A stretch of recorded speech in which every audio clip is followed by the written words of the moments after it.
Bed Bath & Beyond. Welcome to this Jiu-Jitsu channel.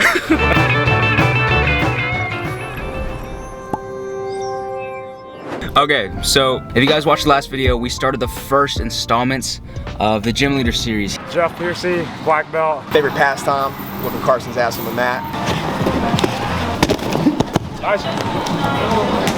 For the second gym, we have another really close gym to me. So we're gonna be going to TFTC Cary, but as I stated earlier in the intro, we're visiting Bed Bath & Beyond first because apparently they're closing and Kate has $250 worth of gift cards. All right, Kate, what are we looking for? So, it's like, I feel so torn because I can buy this from Amazon, which is why Bed Bath & Beyond is going out of business. We had to dip out of Bed Bath & Beyond because we're running a little bit late to training now, and I don't want to be late because that stresses me out. But that doesn't matter because we're on the way to Jiu-Jitsu now. I'm a little tired, a little, not in the best mood. You know, I'm not like in a jolly happy mood right now, but we're gonna turn that around there at the gym when I get to see all my homies and finally record some video at night. I've never recorded a video at night there. All the videos that I made at TFTC have been at open mats, but today's the day. And there's a lot of people at night that are like, I really want to introduce the channel to. So I'm excited. I hope a lot of people are gonna be there. We got like 5 minutes to the gym, so let's go. Hey guys, so this is Adam. He's the instructor here for today. This is Logan. Hey guys, so I'm Randy Ward. This is Aaron, superhero. So before the roll start, we get situated and work on some sweep for sweep drills. I've been experimenting a lot with this K-guard entry into saddle as I begin my dive into leg locks. But after about 20 minutes, it's time to get going.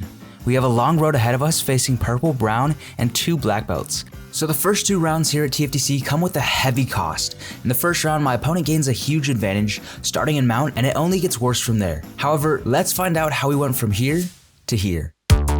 Immediately as we start, I bridge up and look to get my elbow inside of his knee. This will help me escape the mount. However, as I go onto my side, Logan switches his base from mount and moves directly onto my back, putting me in an even worse position than before. The back has the highest submission rate in the game, so I need to be extra careful navigating around his attacks. I turtle to escape, and as Logan inserts a half Nelson, notice how I push his elbow off my neck to remove the threat.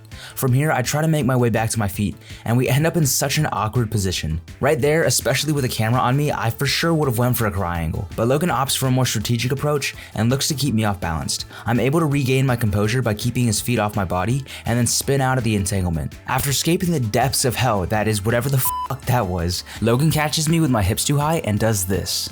You're literally dog water, 0 PR. Logan nearly sends me flying with a clean double leg to trip sweep. However, I dig in an overhook and wizard kick my way into headquarters. Not long after, I shoot for a knee slice, but get hard countered and fall to guard. I'll use reverse de la Hiva to create an opening, and as my hips float over Logan's head, I see a beautiful opportunity.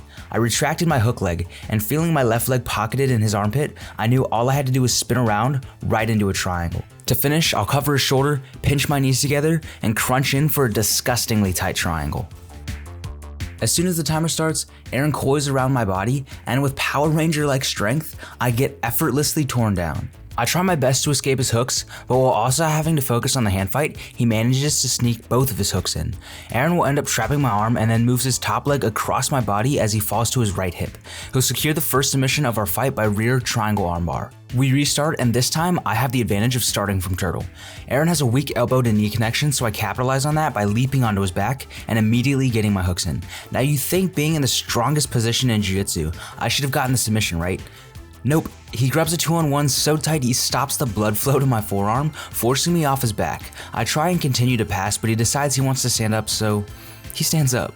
Now on our feet, to combat the size and strength difference, I need to use angles and speed like you'll see in a few seconds.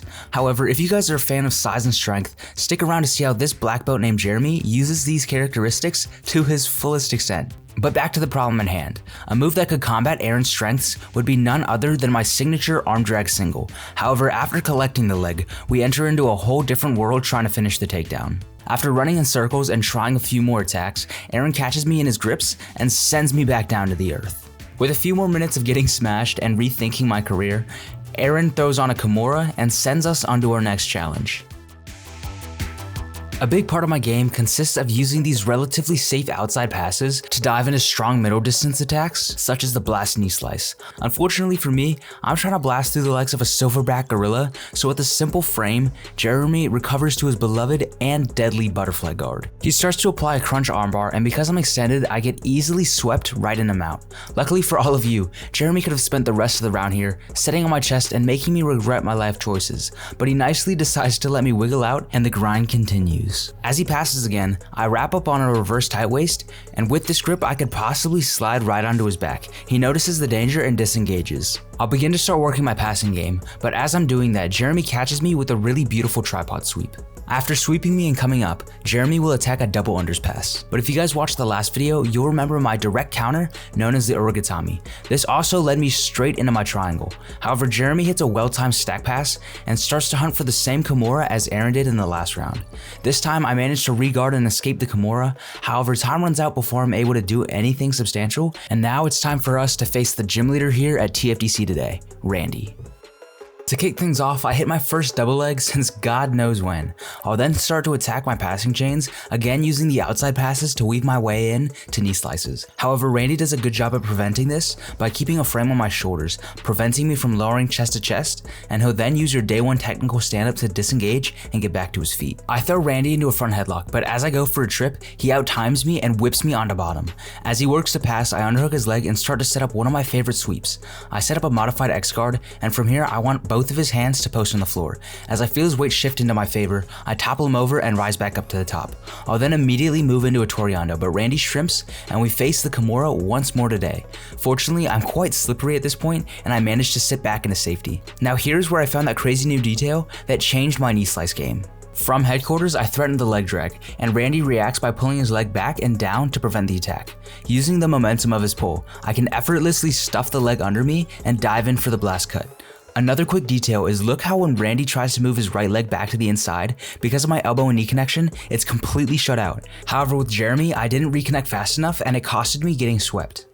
I advance to north-south and look for a north-south choke. However, Randy manages to secure inside position on both arms, and this will allow him to escape the position. We exchange a few more attacks, this time turning to the dark arts and trying to find a submission within leg locks. However, with strong defensive tactics from both sides, time gets called and that concludes the day here at TFTC. One of the biggest things I took away from our visit here today had to have been the leg drag feint to knee cut. Setups like this and my sunsetter triangle have such high percentage hit rates because it forces your opponent to make a bad decision. Of course, this isn't an absolute solution to everything, but this is the route that I believe in, and this is how I'll be shaping up my game going forward. All right, so that is our time here at TFTC. If you guys enjoy this type of content or like the tournament series or any of the content, jiu-jitsu content that I do here on the channel, make sure to like, comment, and subscribe. Going forward, we're going to Tobago. If you didn't hear us talking about it earlier, we're going to Tobago.